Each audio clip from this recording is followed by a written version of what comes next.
So these are three scenes from Pickwick Papers, the last one being a cut-down version of the trial, which was Dickens's. He had a repertoire of about 15 reading texts from his books, and the most popular of all was the trial from Pickwick. So scene 1. Mr. Pickwick's apartments in Goswell Street, London, although on a limited scale, were not only of a very neat and comfortable description, but peculiarly adapted for the residence of a man of his genius and observation. His sitting room was the first floor front, his bedroom the second floor front. Thus, whether he was sitting at his desk in the parlour or standing before his dressing glass in his dormitory, he had an equal opportunity of contemplating human nature in all the various phases it exhibits in that populous thoroughfare. His landlady, Mrs. Bardell, the relic of a deceased customs house officer, was a comely woman of bustling manners and agreeable appearance, with a natural genius for cooking and a singular devotion to her lodger. Cleanliness and quiet reigned throughout the house, and in it Mr. Pickwick's will was law. To anyone acquainted with these points of the domestic economy of the establishment, and conversant with the admirable regulation of Mr. Pickwick's mind, his agitation on one particular morning in July would have been most mysterious and unaccountable. A matter of great importance was in contemplation, for, unknown to Mrs. Bardell, Mr. Pickwick had reached a momentous decision, which was none other than to engage on a permanent basis the services of Mr. Samuel Weller as his private and personal manservant. Mrs. Bardell had completed her dusting of his apartment when Pickwick broke the anxious silence. Mrs. Bardell, do you think it a much greater expense to keep 2 people than to keep 1? Oh, la, Mr. Pickwick, what a question. Well, but do you? Well, it depends a good deal on the person, you know, Mr. Pickwick, and whether it's a saving and a careful person, sir. Well, that's very true. The person I have in my eye, I think, possesses these qualities and has, moreover, a great deal of experience of the world and a good deal of sharpness, which may be of material use to me, Mrs. Bardell. Oh, no, Mr. Pickwick. Yes, I do indeed, and, well, to tell you the truth, Mrs. Bardell, I have made up my mind. Oh, dear me, sir.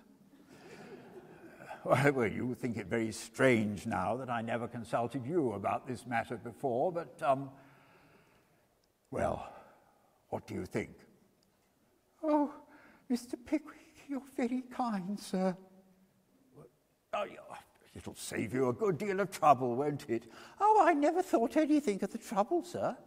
And of course, I should take even more trouble to please you then than ever. But it is so kind of you, Mr. Pickwick, to have so much consideration for my loneliness. I never thought of that. Yes, of course, when I'm in town, you'll always have somebody to sit with you, so you will. I'm sure I ought to be a very happy woman, sir. And your little boy, oh, bless his heart, he too will have a companion, a lively one too, I'll be bound, who'll teach him more tricks in a week than he would ever learn in a year. Oh, you good, kind, playful dear. And without more ado, Mrs. Bardell rose from her chair and flung her arms around Mr. Pickwick's neck with a cataract of tears.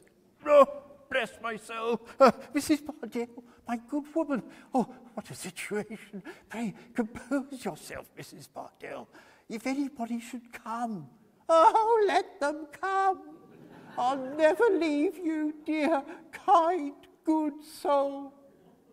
Ooh. Mrs. Bardell had fainted in Mr. Pickwick's arms, and before he'd gained time to deposit her on a chair, Master Bardell entered the room, ushering in none other than Mr. Pickwick's three fellow clubmen, Mr. Winkle, Mr. Tupman, and Mr. Snodgrass. Mr. Pickwick was struck motionless and speechless. He stood with his lovely burden in his arms, gazing vacantly at the countenance of his friends without any recognition or explanation. They, in their turn, stared at him, and Master Bardell, in his turn, stared at everybody. An entirely unforeseen consequence of this momentous day was the arrival a few weeks later of the following letter for Mr. Pickwick. Sir, having been instructed by Mrs. Martha Bardell to commence an action against you for a breach of promise of marriage, for which the plaintiff lays her damages at £1,500, we beg to inform you that a writ has been issued against you in this suit in the Court of Common Pleas, and request to know by return of post the name of your attorney in London who will accept service thereof. We are, sir, your obedient servants, Dodson and Fogg. The trial was appointed to take place in a few months' time, on the 14th of February. Mr. Pickwick's recently appointed manservant, Sam Weller, appeared to take great interest in the date. Remarkable coincidence that here, sir. Why remarkable, Sam? Well, Valentine's Day, sir. A regular good day for a breach of promise trial. But Mr. Weller's smile awakened no gleam of mirth in his master's countenance. Months passed by, and the eve of the dreaded day arrived. On the 13th of February, Sam Weller received an urgent summons from his father on a matter pertaining to the impending trial. When Mr. Weller Senior eventually entered the small back parlour of the Blue Boar Inn, Leadenhall Market, he discovered his son and heir deeply absorbed in what appeared to be literary composition, a phenomenon that for a while deflected that venerable old gentleman from his immediate purpose. Yeah, what's that you're doing of? Pursuit of knowledge under difficulties, eh, Sammy? Oh, I've been writing. Well, so I see. Not to any young woman, I hope, Sammy. Oh, it's no use saying it ain't. It's a Valentine. Oh, Samuel, Samuel, I didn't think you'd have done it. After the warning you had of your father's vicious propensities, after what I said to you upon this here very subject, after actually seeing and being in the company of your own stepmother, which I should have thought was a moral lesson as no man could have forgotten to his dying day, I didn't think you'd have done it. These reflections were too much for the good old man. He raised Sam's tumbler to his lips and drank off the contents. Oh, no, I ain't going to get married. Don't fret yourself about that. I know you're a judge of these things. Here, light up your pipe and I'll read you a letter. Old Mr. Weller accordingly divested himself of his upper coat, and lighting his pipe and placing himself in front of the fire, requested Sam to fire away. Lovely creature. Yeah. It ain't in poetry, is it? No. Oh, very glad to hear it. Poetry is unnatural. I mean, no man ever talked in poetry except Beadle on Boxing Day or Warren's Blacking or one of them low fellas. Well, begin again, Sammy. Lovely creature, I feel myself a damned... Oh, yeah, that ain't proper. Oh, no, it ain't damned, it's shamed. There's a blot there. I feel myself ashamed and completely I forget what this here word is. Why didn't you look at it then? Well, so I am looking at it, but there's another blot. Oh, There's a C and an I and a D. Circumvented, perhaps? No, it ain't. That's circumscribed. That's it. Oh, ain't as good a word as circumvented, Sammy. You think not? Oh, nothing like it. But don't you think it means more? Well, perhaps it is a more tenderer word. Well, go on, Sammy. I feel myself ashamed and completely circumscribed in a dressing of you, for you are a nice girl and nothing but it. Oh, yeah, that's a very pretty sentiment. Yeah. What I like about that style of writing is that there ain't no calling names in it, no weenuses or nothing of that kind. I mean, what's the good of calling a young woman a weenus or an angel, Sammy?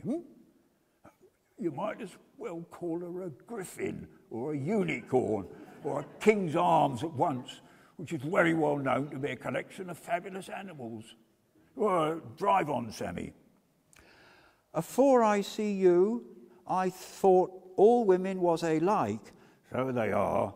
But now I find what a regular soft-headed, incredulous turnip I must have been, for there ain't nobody like you, though I like you better than nothing at all.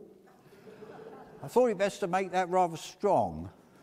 So I take the privilege of the day, Mary, my dear, to tell you that the first and only time I see you, your likeness was took on my heart in much quicker time, and brighter colours than ever a likeness was took by the profile machine, which perhaps you may have heard on, Mary, my dear, although it does finish a portrait and put the frame and glass on complete, with an hook at the end to hang it up by, and all in 2 minutes and a quarter. Oh, I'm afraid that verges on the poetical, Sammy. No, it don't. Except of me, Mary, my dear, as your Valentine, and think over what I've said. My dear Mary, I will now conclude. That's all.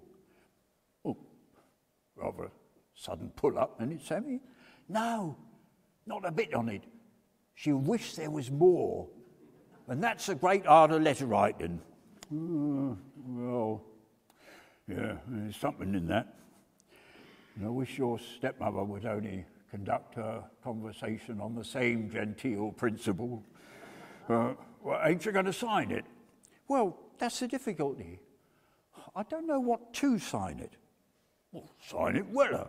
No, won't do. Never sign a Valentine with your own name. Oh, well, sign it Pickwick then.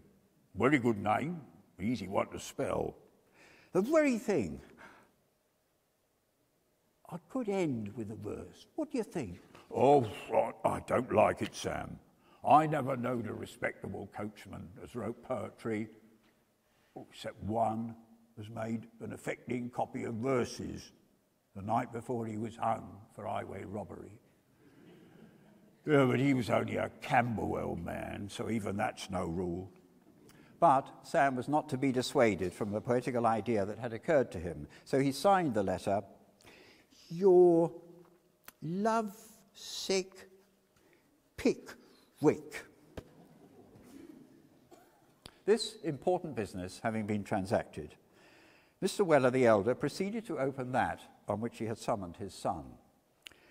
Now, the matter relates to your governor, Sammy. He's going to be tried tomorrow, ain't he? Trial's coming on.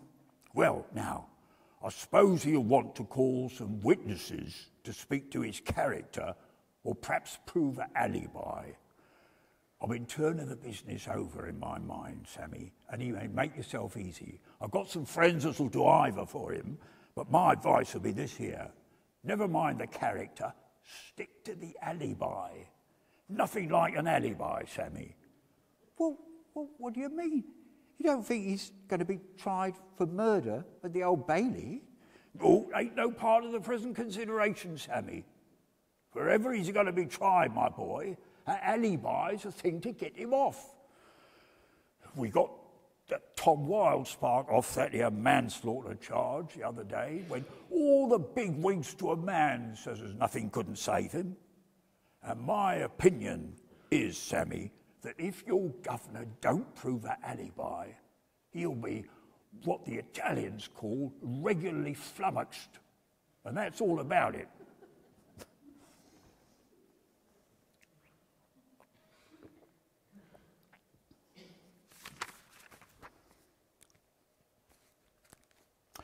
On the eventful morning of the trial, the 14th of February, Mr. Pickwick arrived at an early hour at Guildhall and in a state of great agitation took a glance at the court.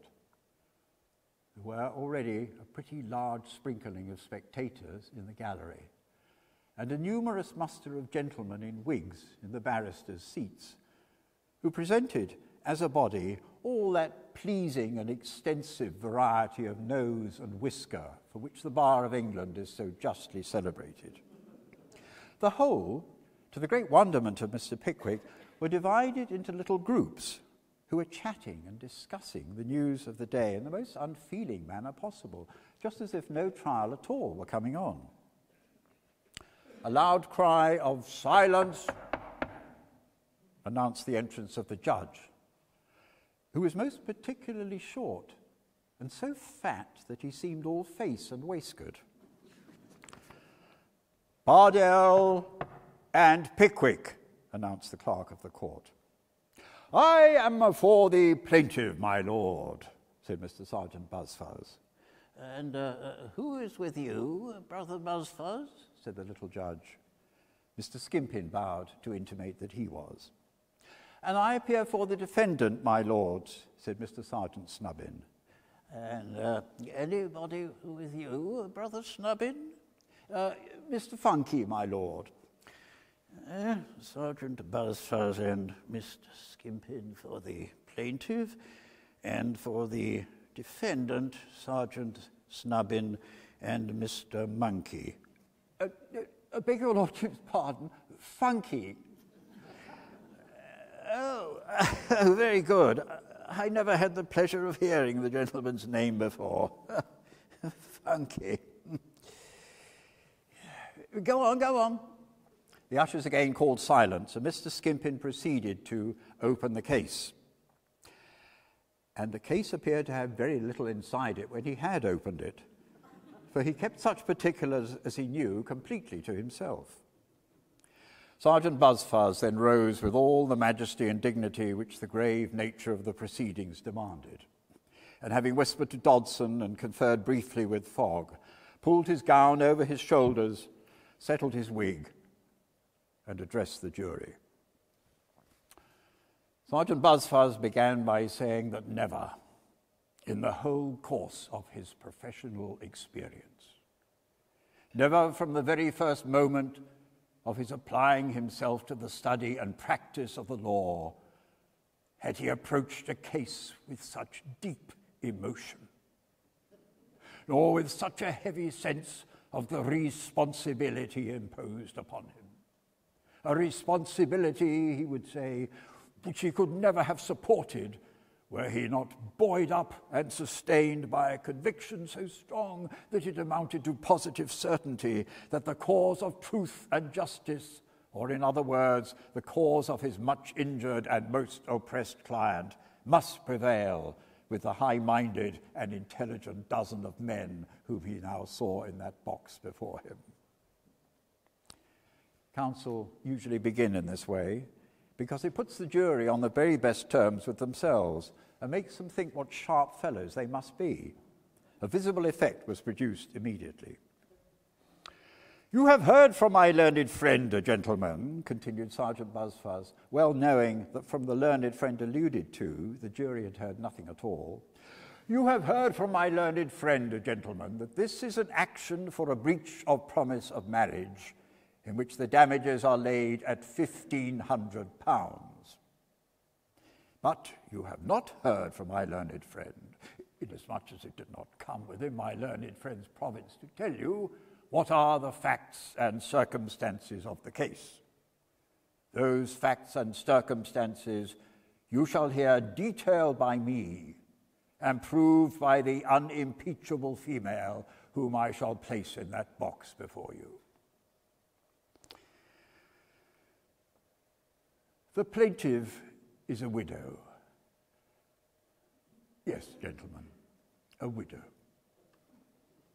The late Mr. Bardell, after enjoying for many years the esteem and confidence of his sovereign as one of the guardians of his royal revenues, glided almost imperceptibly from the world to seek elsewhere for that peace and repose which a custom house can never afford. This was a pathetic description of the decease of Mr. Bardell, who had been knocked on the head with a quart pot in a public house cellar. Some time before his death, he had stamped his likeness upon a little boy. With this little boy, the only pledge of her departed exciseman, Mrs. Bardell shrank from the world and courted the retirement and tranquillity of Goswell Street. And here she placed in her front parlour window a written placard bearing this inscription, "Apartments furnished for a single gentleman. Inquire within." I entreat the attention of the jury to the wording of this document. Apartments furnished for a single gentleman. Mrs. Bardell's opinions of the opposite sex gentleman were derived from a long contemplation of the inestimable qualities of her lost husband.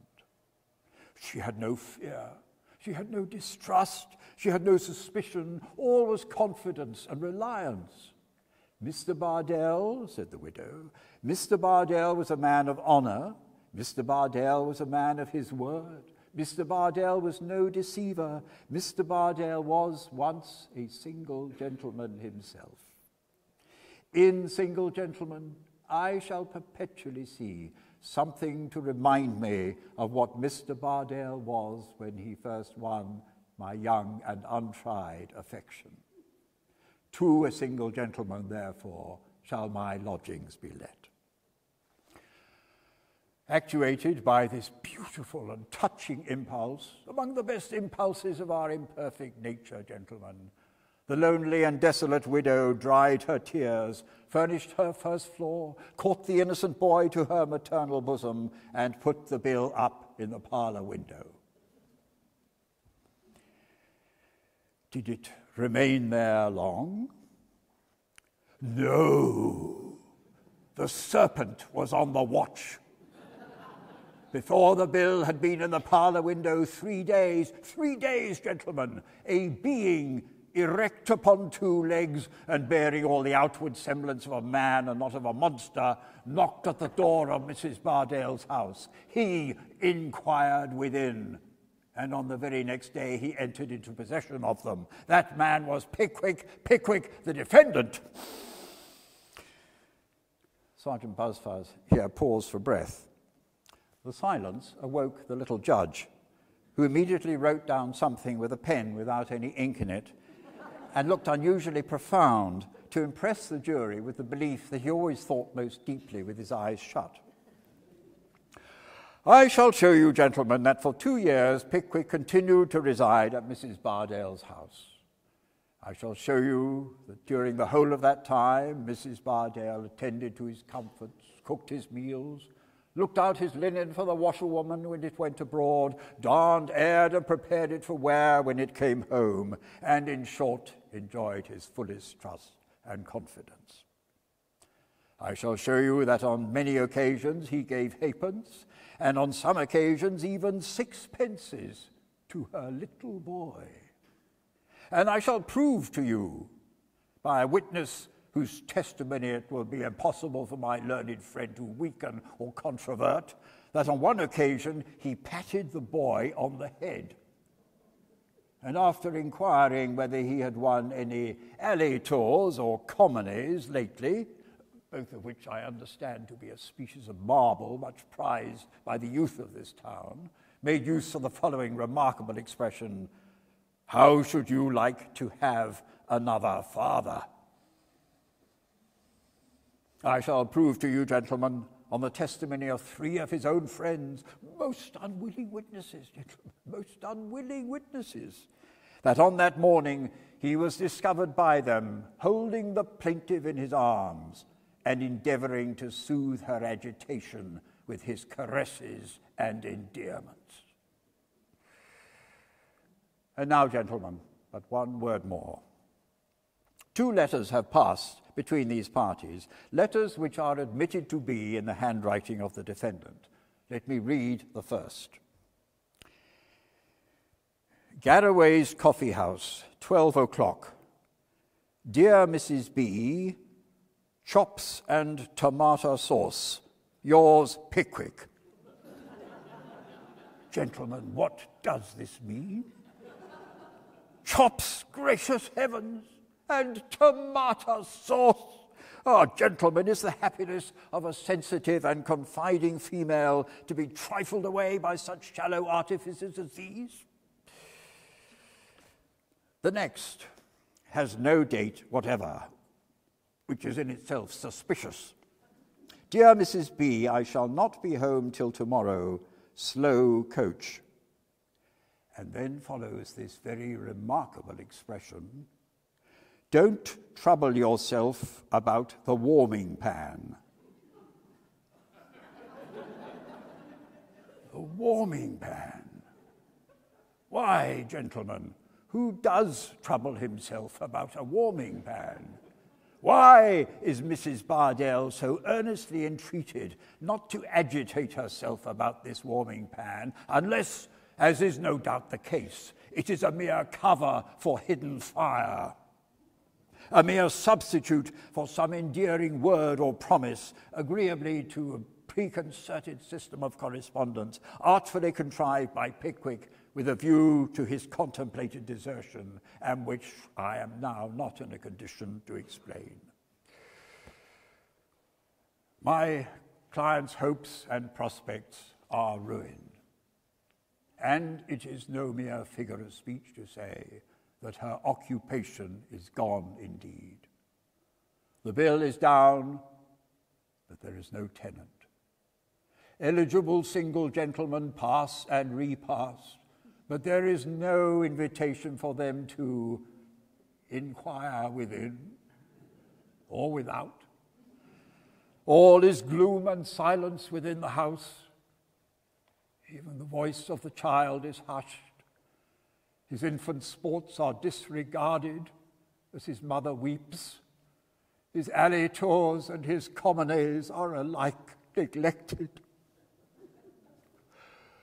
But Pickwick, the ruthless destroyer of this domestic oasis in the desert of Goswell Street. Pickwick, who has choked up the well and thrown ashes on the sward. Pickwick, who comes before you today with his heartless tomato sauce and warming pans. Pickwick still rears his head with unblushing effrontery and gazes without a sigh on the ruin he has made. Damages, gentlemen, heavy damages, is the only punishment with which you can visit him, the only recompense you can award to my client.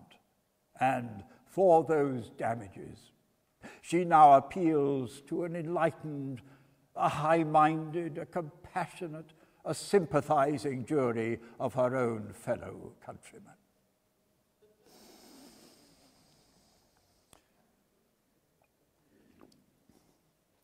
With this beautiful peroration, Mr. Sergeant Buzfuz sat down and the little judge woke up.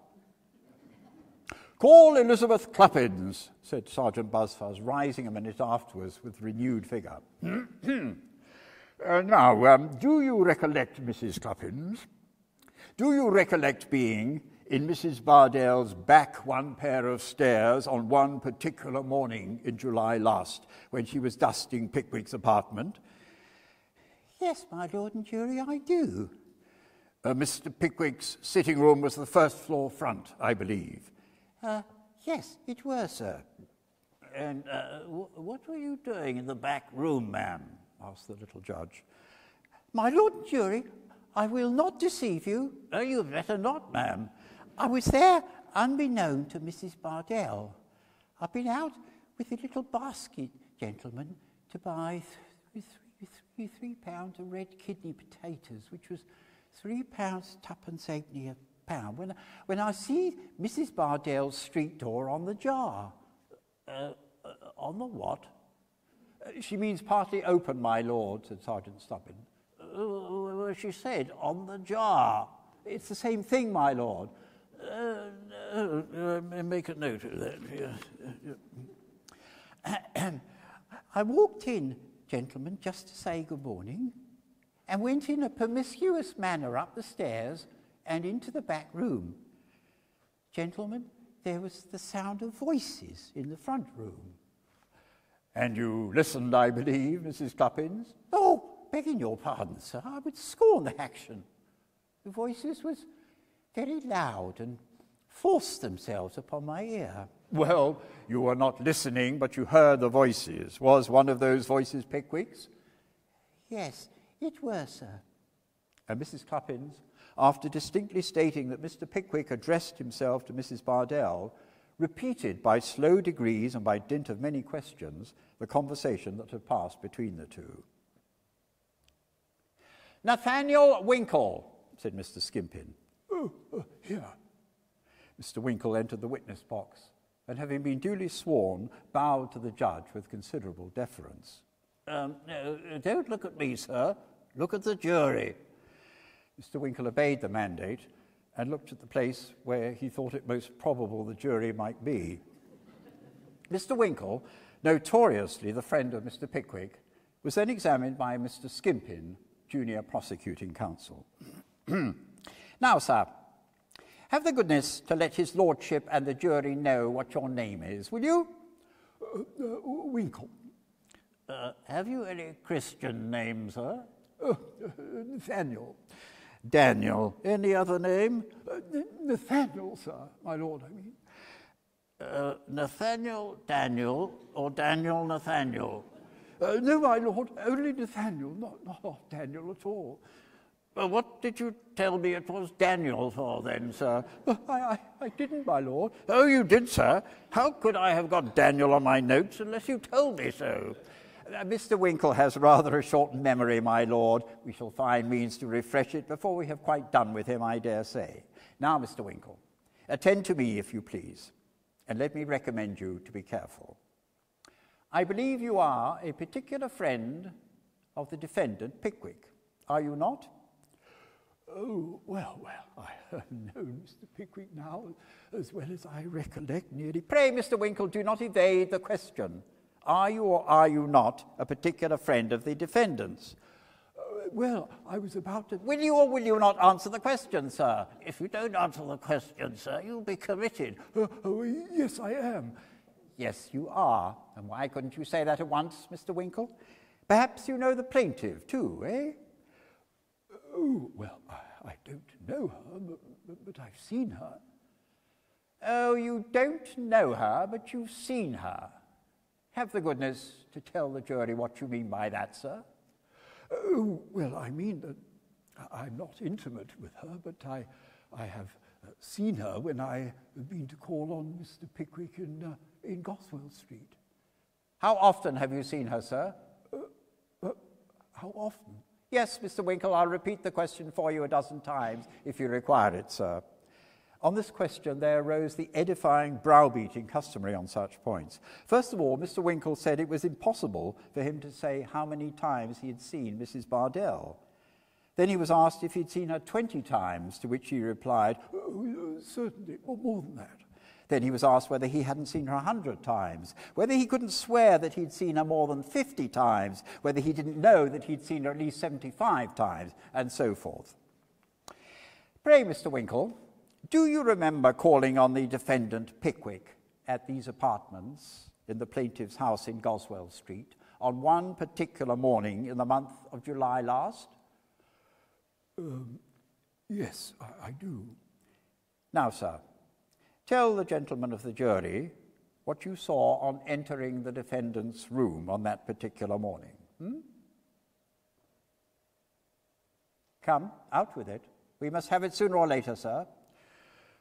Well, the defendant, Mr. Pickwick, was holding the plaintiff in his arms with his hands clasping her waist, and the plaintiff appeared to have fainted away. And did you hear the defendant say anything? I heard him call Mrs. Bardell a good creature, and I heard him ask her to compose herself for what a situation it was if anybody should come, or words to that effect. Now, Mr. Winkle, I have only one more question to ask you, and I beg you to bear in mind his lordship's caution. Will you undertake to swear that Pickwick, the defendant, on the occasion in question, did not say, "My dear Mrs. Bardell, you're a good creature. Compose yourself to this situation, for to this situation you must come," or words to that effect? Mr. Winkle was astounded at this ingenious dovetailing of the few words he had heard. Well, I didn't understand him so, certainly. I was on the staircase and I couldn't distinctly hear, but the impression on my... Oh, the gentlemen of the jury want none of the impression on your mind, Mr. Winkle, which I fear would be of little service to honest, straightforward men. You were on the staircase and didn't distinctly hear, but you will not swear that Pickwick did not make use of the expressions I have quoted. Do I understand that?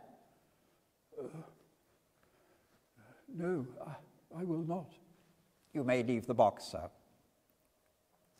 Susanna Sanders was then called and examined by Sergeant Buzzfuzz and cross-examined by Sergeant Snubbin. Had always said and believed that Mr. Pickwick would marry Mrs. Bardell, knew that Mrs. Bardell's being engaged to Mr. Pickwick was the current topic of conversation in the neighbourhood after the fainting on that day. During the period of her keeping company with Mr. Sanders, had received love letters like other ladies. In the course of their correspondence, Mr. Sanders had often called her a duck, but never chops or tomato sauce. He had been particularly fond of ducks. Perhaps if he'd been as fond of chops and tomato sauce, he might have called her that as a term of affection. Sergeant Buzzfuzz now rose with more importance than he had yet exhibited, if that were possible, and said, "Call Samuel Weller." It was quite unnecessary to call Samuel Weller, for Samuel Weller stepped briskly into the box the instant his name was pronounced, and placing his hat on the floor and his arms on the rail, took a bird's-eye view of the bar and a comprehensive survey of the bench with a remarkably cheerful and lively aspect. What is your name, sir? Sam Weller, my lord. Do you spell that with a V or a W? Well, it depends upon the taste and fancy of the speller, my lord. I never had occasion to spell it more than once or twice in my life, but I spells it with a V. Here, a voice in the gallery exclaimed aloud, "Quite right too, Samuel, quite right too. Put it down a V, my lord, put it down a V. Who is that who dares to address the court? Usher." "Yes, my lord." "Bring that person here instantly." "Yes, my lord." But as the usher didn't find him, he didn't bring him. And after a great commotion, all the people who'd got up to look for the culprit sat down again. The little judge turned to the witness as soon as his indignation would allow him to speak. "Do you know who that was, sir?" "Well, I rather suspect it was my father, my lord." "Do you see him here now?" No, I don't, my lord."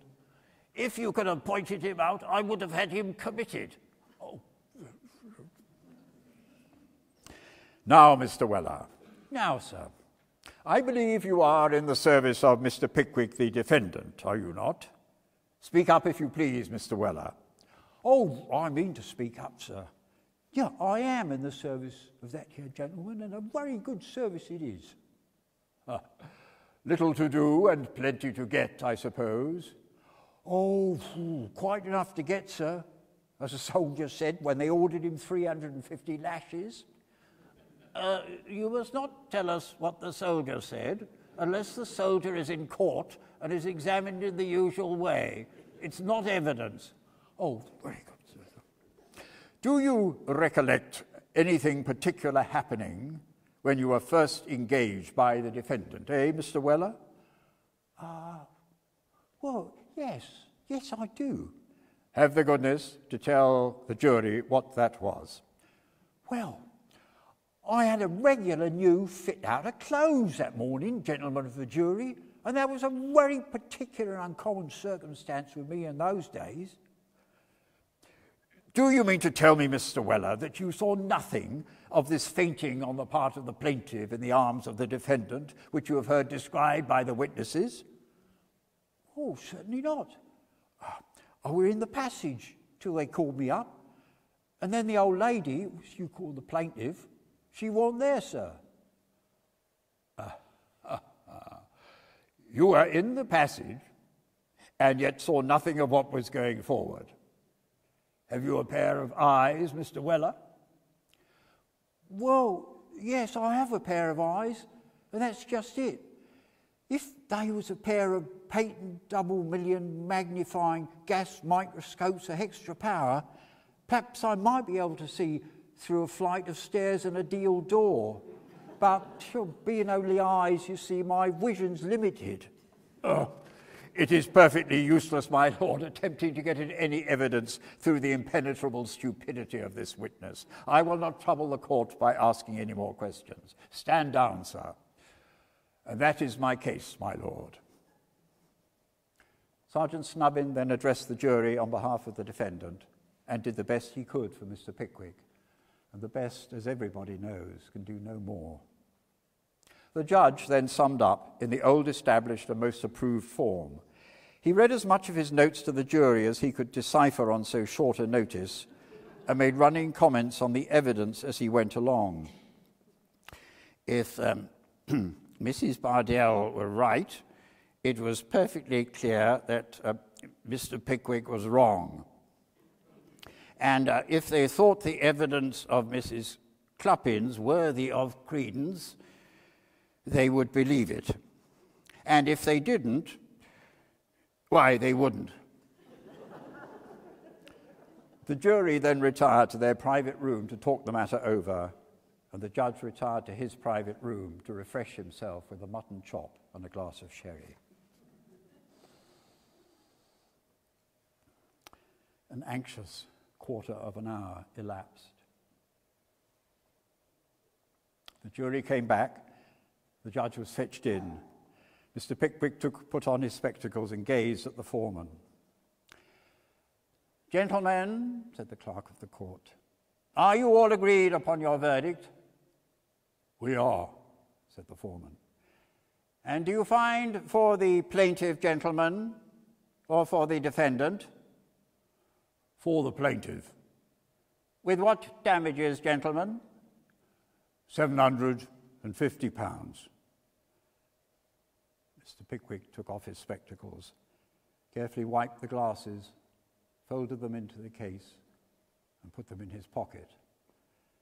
And then, drawing on his gloves with great nicety and staring at the foreman all the while, he mechanically followed his attorney out of court and allowed himself to be assisted into a hackney coach which had been fetched for the purpose by the ever-resourceful Sam Weller.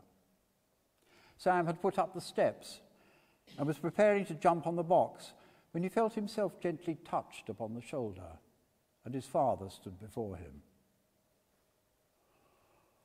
"Oh, I know what to come of this here way of doing business, Sammy. Oh, Sammy, why wasn't there a alibi?"